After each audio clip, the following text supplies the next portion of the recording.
Bonjour à tous, la nouvelle Audi A3, la première Dacia 100% électrique, le Cupra Formentor et la future BMW i4 sous forme de concept, c'est le menu très chargé de ce mardi 3 mars.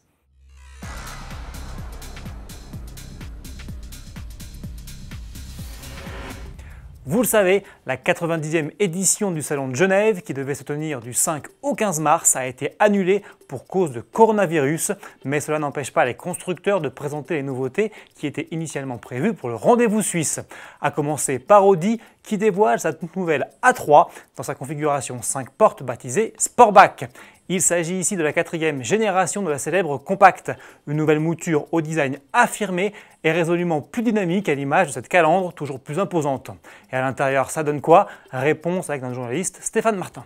À bord, nous sommes bien dans une Audi. On retrouve l'ambiance et la présentation chère au dernier modèle de la marque, notamment le Q3. En termes de définition, il n'y a pas de souci, on est bien dans du premium. Les matériaux sont jolis, les assemblages sont très soignés. Sachez, pour les possesseurs de l'ancienne Audi A3, que la nouvelle passe au 100% digital. Donc vous retrouvez ici ce grand écran de 10,1 pouces qui sera standard à toutes les versions, entièrement tactile, ce qui fait qu'on perd la molette précédente avant. Donc moi je trouve qu'en termes d'ergonomie, c'est quand même plus pratique d'avoir quelque chose de tactile. Le bloc compteur passe aussi au numérique, ça c'était déjà le cas avant, mais là on a quelque chose de plus grand. Donc de série, ce sera du 10,25 pouces. Sous le capot, la nouvelle A3 reprend les motorisations de la Volkswagen Golf 8. Au lancement, on retrouvera donc un 1,5 litre TFSI de 150 chevaux et un 2 litres TDI de 116 et 150 chevaux. D'autres versions suivront peu après, dont des hybrides rechargeables et bien sûr les traditionnelles sportives S3 et RS3. Même chose côté carrosserie, puisqu'une A3 berline est également attendue. En revanche, la A3 3 portes n'est plus au programme. Le lancement du modèle est prévu pour ce mois de mars et les premières livraisons interviendront en mai. Les prix ne devraient donc pas tarder. Groupe Volkswagen toujours, mais chez Cupra cette fois. Après avoir lancé les versions sportives des Seat Leon et ATK, la jeune marque espagnole dévoile son tout premier modèle 100% inédit, le SUV Formentor. Pas de surprise toutefois, le véhicule long de 4,45 m reprend quasiment à l'identique les traits d'un concept éponyme présenté il y a un an sur le Salon de Genève. Au menu donc, une allure musclée et des traits acérés. À bord, pas de surprise non plus puisque l'auto reprend le même habitacle que la nouvelle Cupra Leon, avec notamment un grand écran multimédia de 12 pouces à commande vocale et gestuelle et un combiné d'instrumentation numérique et personnalisable.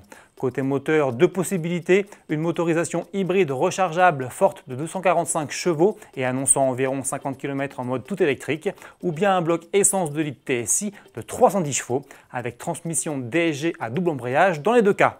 Les premières livraisons sont prévues pour fin 2020. On ouvre la page concept à présent avec ce véhicule, le Spring électrique qui préfigure le tout premier véhicule 100% électrique de Dacia. Et oui, même le constructeur roumain spécialiste du low cost va se mettre à l'électrique. Vous le voyez, il s'agit ici d'une citadine 5 portes qui mesure 3,73 m et prend des airs de mini SUV avec sa garde au sol surélevée, ses plastiques noirs autour des roues et ses skis de protection intégrés au pare-choc avant et arrière. Tout cela n'est pas sans vous rappeler la Renault City KZ2 lancée en Chine en 2019. C'est normal puisque la Dacia Spring électrique est en fait la version européenne de ce petit SUV électrique. Rendez-vous maintenant au premier semestre 2021 pour découvrir le modèle de série. Ce dernier devrait alors proposer plus de 200 km d'autonomie. Pour terminer, voici la future i4, la prochaine berline 100% électrique de BMW. Celle-ci se présente aujourd'hui sous la forme d'un concept et sous les traits d'un grand coupé. On retrouve notamment cette calandre à double airco démesurée que l'on avait déjà vue en septembre 2019 sur le concept 4 et qui devrait donc se retrouver sur le futur modèle de série aux grandes dames de certains. À l'intérieur, c'est plus sobre et la quasi-totalité de l'instrumentation est regroupée sur un large écran incurvé faisant office de tableau de bord numérique. Enfin, côté technique, BMW annonce un moteur électrique de 530 chevaux, de quoi propulser la voiture à 100 km/h en 4 secondes environ, soit aussi bien qu'une M4 actuelle, et lui permettre de dépasser les 200 km/h en vitesse de pointe. Une batterie de 80 kWh est également de la partie pour une autonomie affichée à 600 km. La version de série de ce concept i4 doit voir le jour en 2021. Salut!